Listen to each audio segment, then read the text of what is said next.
Hi guys! Welcome back to my channel. So it's me, your Miss Ideal again. And for today's video, as you can see, yan, same pa rin yung sinuot ko guys kasi nga nandito pa rin ako sa Serenity Farm and Resort. Actually guys, yung Liel'S kitchen nasa loob talaga siya ng Serenity Farms. Kaya samahan niyo po ako guys at ipapakita ko sa inyo dito ang kagandahan ng Serenity Farm and Resort. Kaya let's go!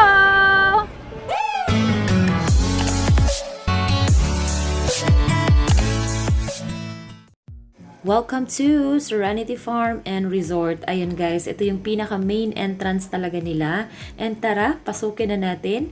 At bago po ang lahat guys, kasi nga yung Serenity Farm and Resort, meron pong tatlong beautiful spot na pwede nating puntahan, which is yung Liel'S Kitchen, Serenity Mountain Café, and the Groove Bamboo Park. Pero bago po ang lahat, ipapakita ko muna sa inyo yung buong view. So, bago po tayo makarating dun sa Liel'S Kitchen at Mountain Cafe, guys. So, ito yung dadaanan natin.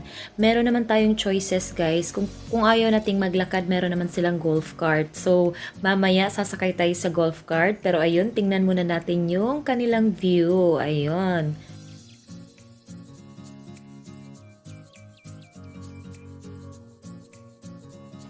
Ayan, let's go guys. Nandito na ako sa golf cart at sumakay na talaga ako guys. But, before po tayo pumunta dun sa Mountain Cafe, yun, pick up muna ng ibang guest po dito sa Serenity Farm and Resort. Ayun, ito yung kagandahan dito guys. Kasi kung ayaw mong maglakad at tinatamad ka, pwede ka talagang mag-golf cart. Pwede mag-golf cart back and forth po yan. So, depende yan sa inyo. Maglalakad ka or mag-golf cart ka. So, ako, in-experience ko yung golf cart. Although, gusto kong maglakad, pero in-experience ko para makita natin at para makita nyo na rin na pwede talagang sumakay ng golf cart dito at walang bayad guys as long as nasa loob ka na ng Serenity Farm and Resort. Ayun, tara, i-enjoy natin ang ating ride dito sa kanilang golf cart.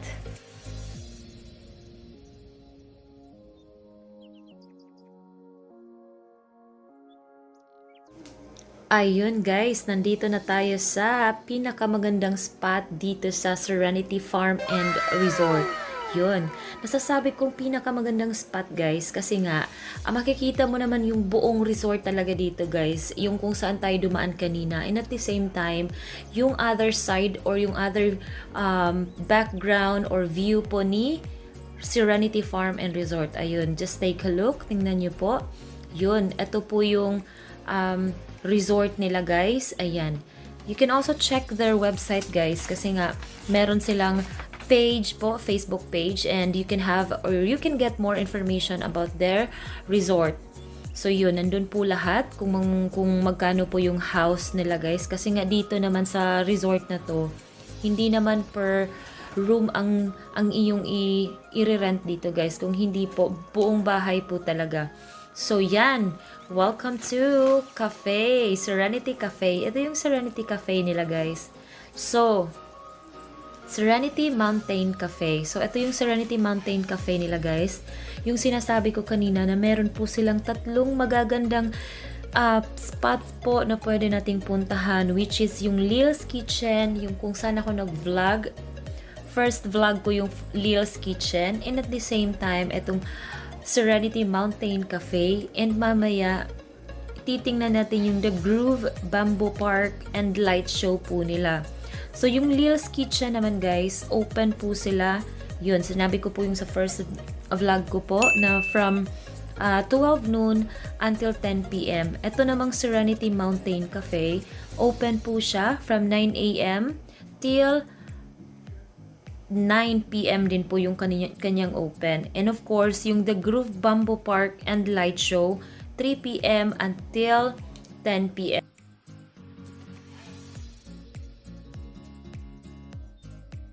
Pag nandito ka sa Serenity Farm and Resort guys, hindi ka talaga maboboring. Kasi nga, dun sa Liel'S Kitchen pa lang, mag-e-enjoy ka na dun sa modern Japanese restaurant nila.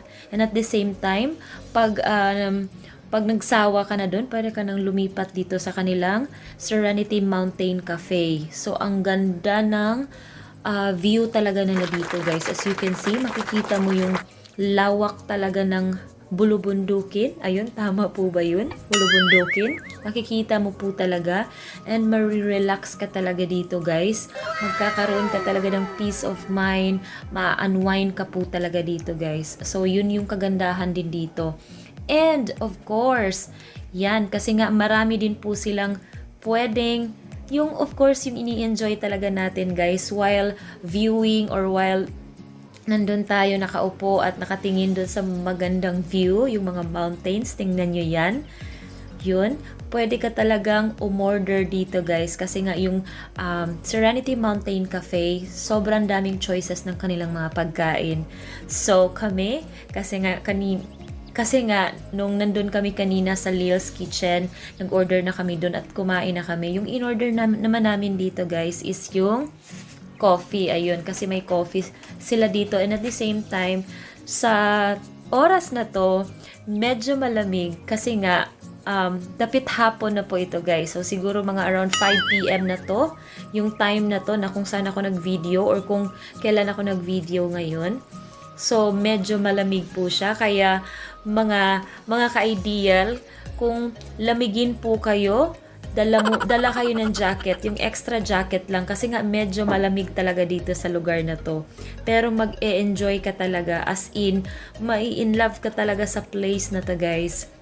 Especially Serenity Farm and Resort itself kasi nga ang dami mo nang pwedeng gawin sa lugar na to guys. Ang dami mo nang pwedeng gawin. So yun, and very, ang tawag nila, Instagrammable po talaga. So pwede kang mag-post sa Facebook, ang ganda ng view, at ang ganda ng magiging background nyo po. So yun, akyatin natin yung nasa pinaka-mataas talaga guys, kasi nga meron sila ditong pinaka-mataas, mamaya aakyatin natin doon. Yung parang rooftop nila, pupunta tayo dun sa rooftop para maipakita ko muna ko sa inyo po yung buong place po ng Serenity Farm and Resort. Pero bago po yan, pupunta muna tayo dun sa isa sa mga nila guys, house.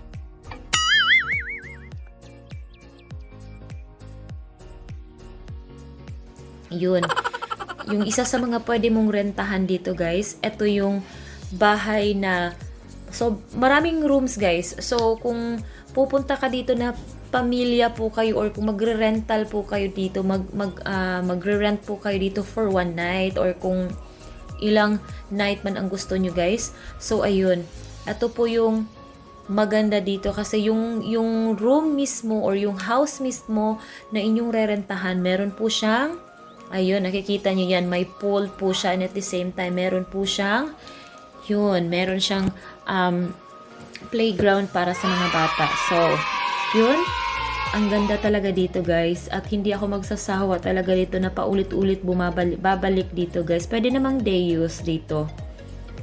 So yung entrance guys, meron entrance po katulad ng Liel'S Kitchen, may entrance din po doon. Dito naman sa Mountain Cafe, meron din po silang entrance guys, which is 200 pesos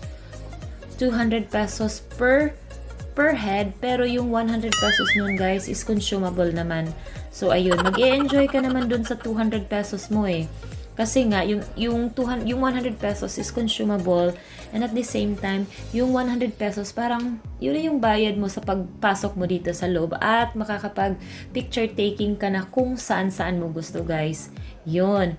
And of course, you can also check their Facebook page guys kung gusto nyo talagang maraming information about dito at makakuha ng information about dito sa resort na to guys. So just check their Facebook page, Serenity Farm and Resort. Meron din silang Facebook page sa kanilang cafe, which is Serenity Mountain Cafe. And at the same time, meron din silang Facebook page dun sa Liel'S Kitchen na modern Japanese guys, modern Japanese restaurant. So yun, makakakuha kayo ng more information about this resort guys. Ayan. Hindi naman talaga lahat ng information about this resort ay maibibigay ko sa inyo. Pero kung gusto niyo talagang more information about this Resort, ayun, bisitahin nyo lang ang kanilang FB page. Yun. And, ayan. And very accommodating din yung mga, mga staff nila dito, guys. Even the managers.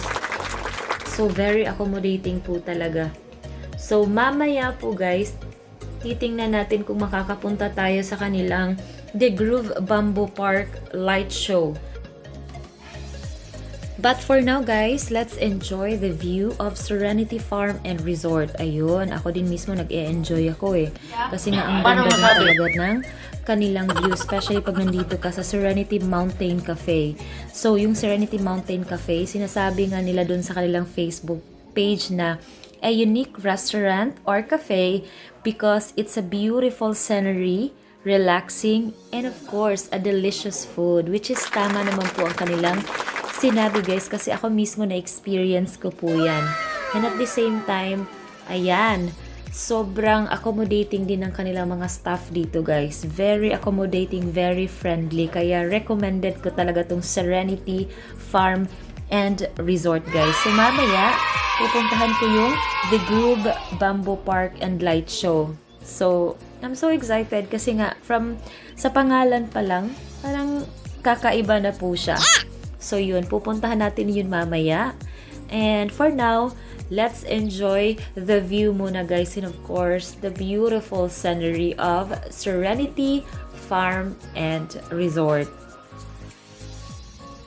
And of course, don't forget to like and share, mga ka-ideal. Ayun. Especially sa mga kaibigan yung mahilig sa mga ganitong lugar. Ayan, i-share nyo po sa kanila. And pwede din po kayong mag-comment down below, guys. Ayan, magtanong po kayo sa akin about this Serenity. Kung kaya kong sagutin, guys, sasagutin ko po yan. Kaya, let's enjoy the view muna for now.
2,000 years later.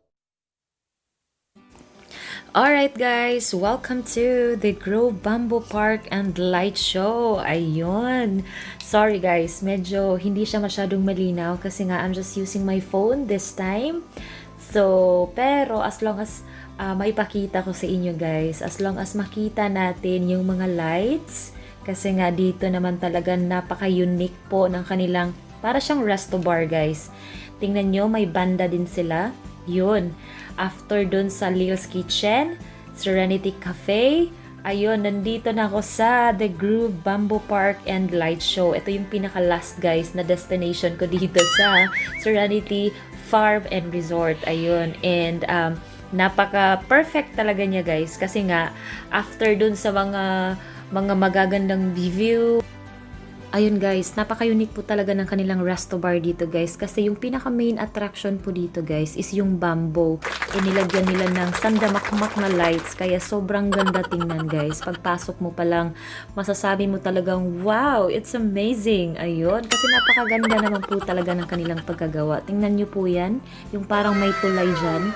Ayun, puro tulay po talaga yan guys. Pagpasok mo pa lang, hanging bridge na po yan. And then yung mga nasa gilid. And then yung mga tables dyan. May mga tables din sa gilid.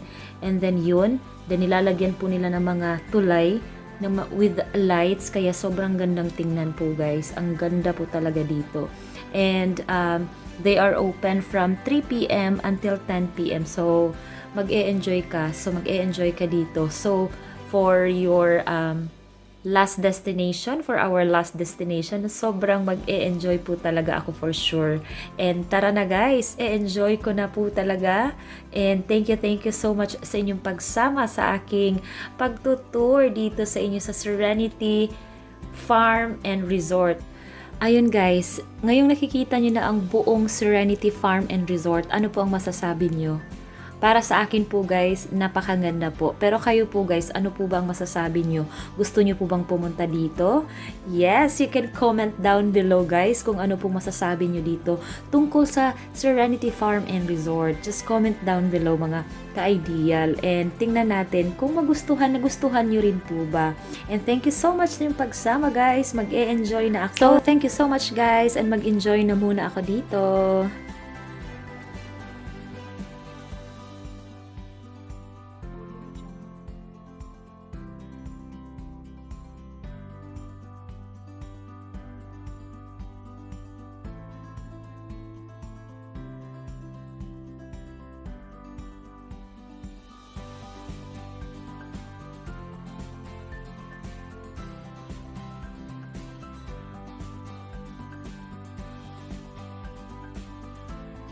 So, ayun guys, nag-enjoy po ba kayo sa aking pagtutour dito sa inyo sa Serenity Farm and Resort? Ayun, di ba sobrang ganda? And of course guys, babalik talaga ako dito. And of course, malapit lang po siya sa Cebu City kasi it's just 30 minutes away from Cebu City. Nandito ka na sa Serenity Farm and Resort. Kaya kung hindi pa kayo nakapunta guys, pwede kayong day use dito. And of course, meron din po silang mga rooms. You can also check their website through Facebook, guys. Meron po sila and you can have more information about this resort, guys. So, thank you so much sa inyong pagsama kasi kung nakikita nyo, gabi na po talaga and I have to go na. So, thank you so much sa inyong pagsama and so much to all my subscribers out there. Road to 11,000! So, thank you so much, guys. And of course, kung bago pa lang po kayo sa aking channel, please don't forget to subscribe and of course, hit notification bells so you will get notified in my upcoming videos just like this. Yeah, thank you so much guys and it's time for me to say bye! I love you all! Mwah!